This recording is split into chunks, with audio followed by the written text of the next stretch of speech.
Bonjour à tous et bienvenue sur la chaîne.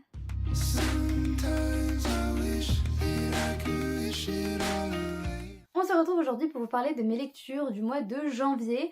Quelques BD et 2 romans. Voilà, ça a été un bon mois plutôt bien rempli. Donc j'avais envie de vous faire un petit retour sur ces lectures, surtout que c'était des belles lectures. Surtout un des romans était un gros coup de cœur, c'est un roman que j'attendais de lire avec impatience. Donc on va pas tergiverser longtemps et on va commencer tout de suite. Les premières BD dont j'aimerais vous parler, ce sont des BD que je n'ai pas puisque en fait j'ai pu les emprunter. Et en fait je vais toutes les rassembler dans un même avis entre guillemets. Puisque ce sont des BD qui partagent la même collection.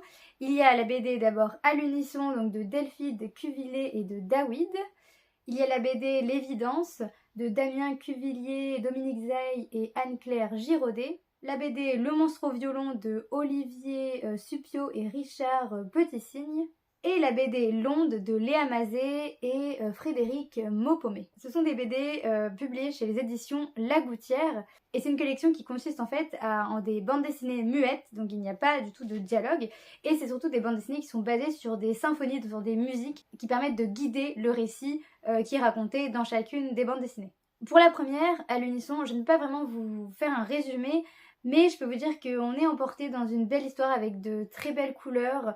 Il y a un côté magique aussi. On suit en fait un personnage à travers une aventure un peu magique. Et c'était très beau. J'ai beaucoup aimé le dessin et l'ambiance et toujours le fait que ça soit guidé par une musique. On peut écouter la musique aussi en même temps ou pas. Mais dans tous les cas, c'est vraiment... Il y a un côté enchanteur et... c'est une lecture assez rapide mais très originale et j'ai beaucoup aimé ça. Et il y a aussi beaucoup de détails sur les différentes planches et c'est amusant de les regarder, de s'y plonger. Donc j'aime beaucoup ce principe et c'est vraiment du coup la première qui m'a donné envie de découvrir donc les autres des éditions La Gouttière. Pour l'évidence par contre je peux vous faire un résumé puisque là on a deux personnages. On a Luna qui joue avec le vent, avec les notes, avec sa flûte. Et loin de là on a Satou qui danse avec les couleurs, avec ses rêves, avec la joie. Elles sont à un fil de leur rencontre, celle qui les réunira pour toute une vie. Et donc, encore une fois, comme je vous l'ai dit, une bande dessinée muette, mais celle-ci, elle s'inspire donc de la 7e symphonie de Beethoven. Et on est sur l'histoire de ces deux personnages qui vont se retrouver, qui vont être liés d'une certaine manière. Encore une fois, une histoire très magique, poétique, et j'ai beaucoup aimé celle-là, vraiment pour l'histoire en elle-même. Et toujours les couleurs, l'ambiance qui est créée. Il y a vraiment quelque chose d'inexplicable, ça se vit, ça se ressent à la lecture. Et celle-là, vraiment, elle était très très belle avec des très belles thématiques. Avec ces deux personnages qui vivent à l'autre bout du monde, qui ont des vies qui ne se ressemblent pas, mais qui sont liées et d'une certaine manière. Vraiment, c'était sublime. Pour le monstre au violon, on est sur totalement autre chose. On est vraiment sur une bande dessinée pour les petits. Donc voilà, on est sur quelque chose de très simple. On est ici sur l'histoire d'un monstre qui vit dans le village des monstres et qui va découvrir le violon. Il va découvrir cet instrument et il va vouloir en jouer. Le problème c'est que sa famille lui interdit puisque la musique ce n'est pas pour les monstres tout simplement. On va suivre donc ce petit monstre d'abord dans la découverte de cet instrument et après dans sa lutte pour continuer à pratiquer sa passion. C'était très très mignon, j'ai beaucoup aimé toujours les thématiques puisque voilà on est sur l'idée de la passion, sur le fait que ce petit monstre a le droit de faire du violon. En tout cas il est encouragé par la personne justement qui lui a fait découvrir cet instrument. Sa famille doit apprendre à l'accepter, tout ça. C'est une bande dessinée pour les enfants, mais j'ai passé quand même un bon moment, toujours c'est léger, sans prise de tête, et toujours le parti pris de la musique qui guide l'histoire et des dialogues qui n'existent pas finalement, donc c'est toujours des bandes dessinées muettes. C'était très sympa, une très très chouette bande dessinée, toute mignonne en fait. Pour la dernière, l'onde, on se trouve ici au cœur de l'onde bleue, dans laquelle les poissons vivent tranquillement, s'amusent, dansent dans le courant, et un jour il va y avoir une scaphandrière qui va venir perturber la quiétude des lieux. Elle cherche le triton, et elle est bien décidée à le trouver. Elle veut trouver ce triton parce qu'un triton ça doit valoir beaucoup d'argent, donc elle va se lancer à sa poursuite, et cette bande dessinée nous raconte cette course-poursuite, cet étrange ballet de course-poursuite d'ailleurs. Et il y a d'autres animaux qui vont apparaître, ils vont se faire avaler par une baleine et pour s'en sortir, les deux ennemis vont devoir coopérer. Donc là ici on est sur une BD qui suit la 8e symphonie de Schubert.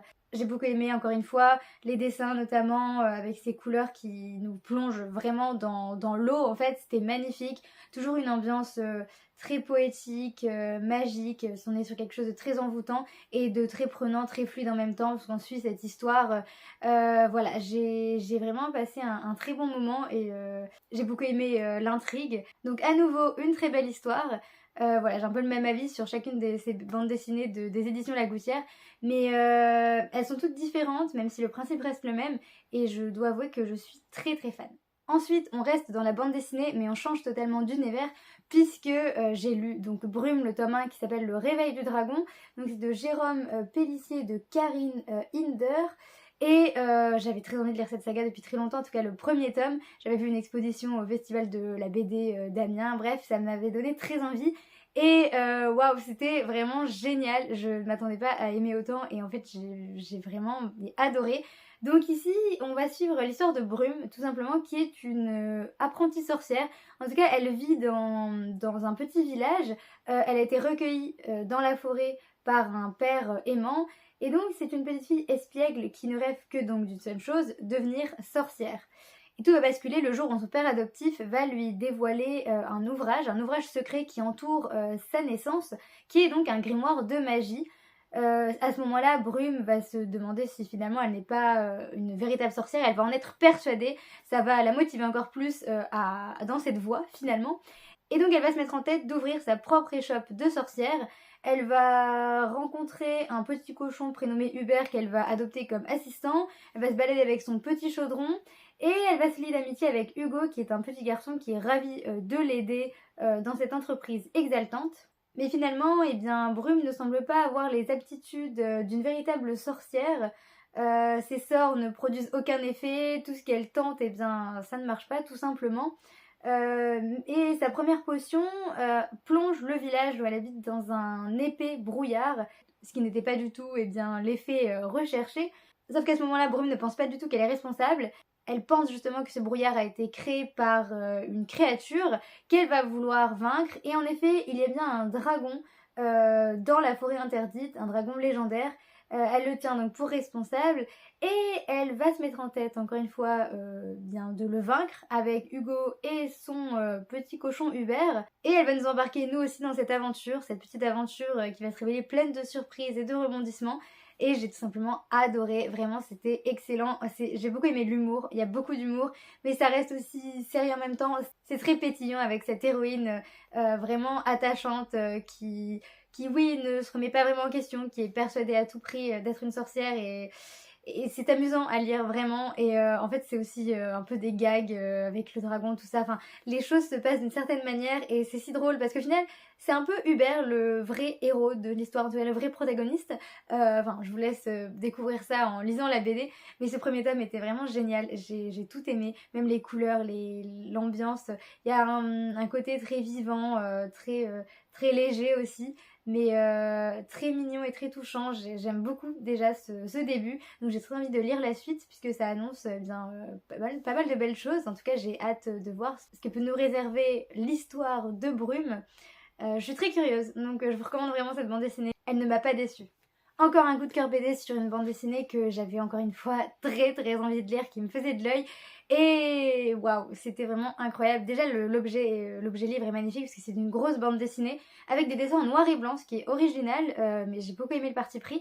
Et c'est une bande dessinée qui s'appelle donc Vert et qui est de Patrick Lacan et de Marion Besançon. L'histoire est très singulière ici, mais elle capte directement l'attention puisqu'on est dans notre monde, mais il y a une vague de mutations végétales qui semble frapper toute l'humanité. Il y a des nouveau-nés couronnés de feuilles, des retraités requinqués par une tardive montée de sève, des peaux bourgeonnantes d'où poussent branches et fleurs. Les villes se couvrent de vert et cet incompréhensible phénomène qui ravit les uns et suscite le rejet et la peur des autres va rapprocher un petit groupe d'enfants et d'adultes que rien ne liait. Et en acceptant de dépasser peurs et chagrins, tous vont réapprendre à s'ouvrir au contact les uns des autres. Donc c'est une fable douce et bienveillante sur le lâcher-prise, l'acceptation du changement et l'urgence de ralentir. Et là, c'est exactement ça finalement. J'ai adoré, j'ai vraiment adoré. Il y a un côté très profond, très riche dans cette histoire avec toutes ces thématiques qui se dessinent au fil du récit. Ça parle de la différence d'une manière à laquelle on ne s'attend pas, mais c'est très bien traité, très bien amené. On suit différents personnages, ça aussi c'est très intéressant, donc on a les différents points de vue. On peut tous les comprendre et j'ai beaucoup aimé. C'était très ingénieux et les dessins sont sublimes. On est sur une bande dessinée incroyable qui m'a beaucoup plu. On a des personnages attachants, les relations qui se créent. C'est très touchant aussi. J'ai vraiment tout aimé dans cette bande dessinée et je vous la recommande puisque on ne s'attend pas en fait à ce qu'on va trouver à l'intérieur.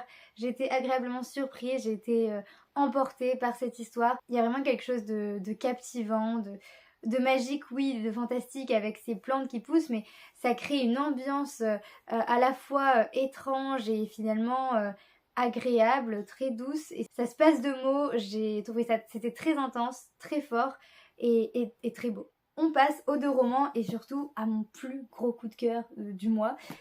C'est Vampiria, le requiem des souvenirs de Victor Dixon, publié bien chez la collection R.